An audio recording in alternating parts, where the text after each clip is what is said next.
दोस्तों, तरह तरह के प्रयत्न करने के बाद भी जब कार्य नहीं बनते तो मनुष्य हार थक कर अपनी जन्म कुंडली पर आ जाता है। और जन्म कुंडली एक ऐसा विषय है दोस्तों, जिसका जब विश्लेषण करते हैं तब पता चलता है कि क्या क्या दोष आ रहे हैं और रुकावट क्या है।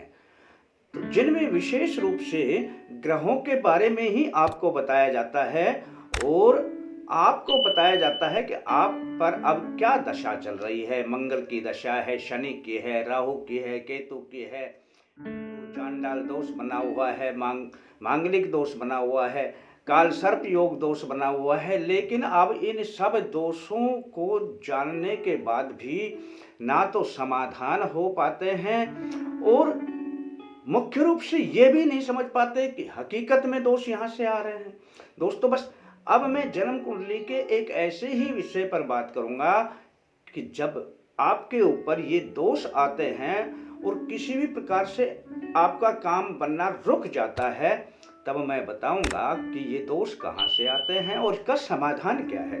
अब मैं अपने विषय पर आऊं, इससे पहले अल्टीमेट ज्ञान में जुड़ने वाले अपने सभी दोस्तों का हार्दिक स्वागत है और जय माता दी लिखने वाले सभी दोस्तों का हार्दिक अभिनंदन।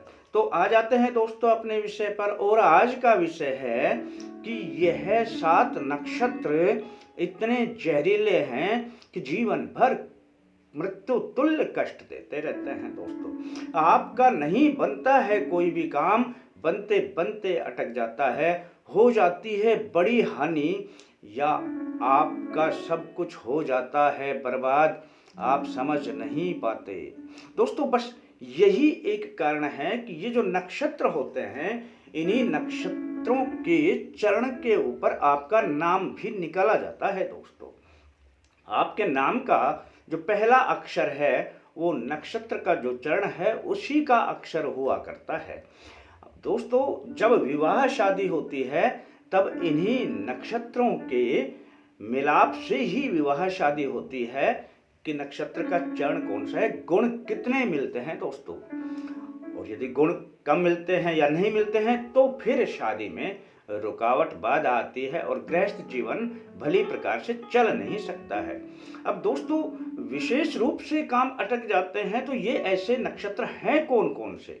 बस दोस्तों, ये 7 नक्षत्र ऐसे हुआ करते हैं कि इन 7 नक्षत्रों में जिनका जन्म हुआ ये विशेष रूप से पूर्व जन्म के अनुसार से ही होता है।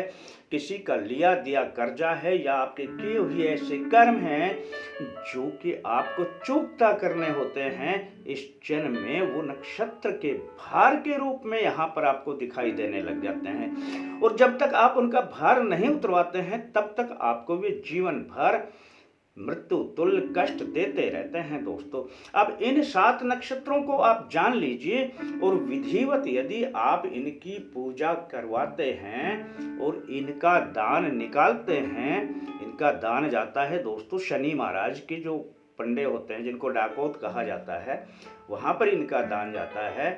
शनि महाराज के पंडे ना मिलें तो शनि महाराज के भी इनका दान चला जाता है। दोस्तों, तो इसमें तो कोई दिक्कत वाली बात नहीं है, आप इसके लिए तो निश्चिंत रहें। लेकिन इसकी पूजा होती है और नक्षत्र से 2 दिन पहले पूजा होती है और जिस दिन नक्षत्र आता है उस दिन इसका दान निकलता है और सारे कार्य विधि अनुसार होते हैं। दोस्तों, अब दोस्तों मैं बता रहा हूं कि इन नक्षत्रों में ये जहरीले नक्षत्र हैं कौन से।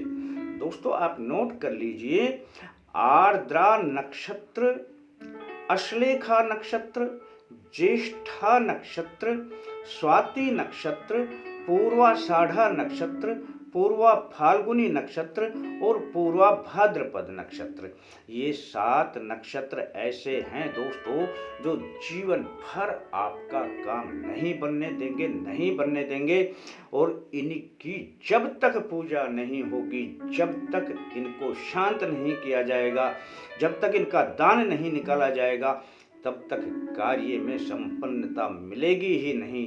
दोस्तों, आप अपने नक्षत्र को देख लेना और पता कर लेना कि रुकावट कहाँ से आ रही है। दोस्तों, आप अपने जीवन में जब भी कोई कार्य करते हैं तो कार्य नहीं बनने का कारण भी खोज लेना चाहिए। तो अपनी जन्म कुंडली को अवश्य देखें, अपने नक्षत्र को अवश्य खोजें। कैसा लगता है दोस्तों आपको अपना यह प्रोग्राम? यदि अच्छा लगता है तो अपने यार दोस्तों में भी इसे अवश्य शेयर कर दें ताकि किसी को इसका लाभ प्राप्त हो जाए। और फिर मिलते हैं दोस्तों शीघ्र ही नए विषय के साथ। तब तक के लिए जय माता दी।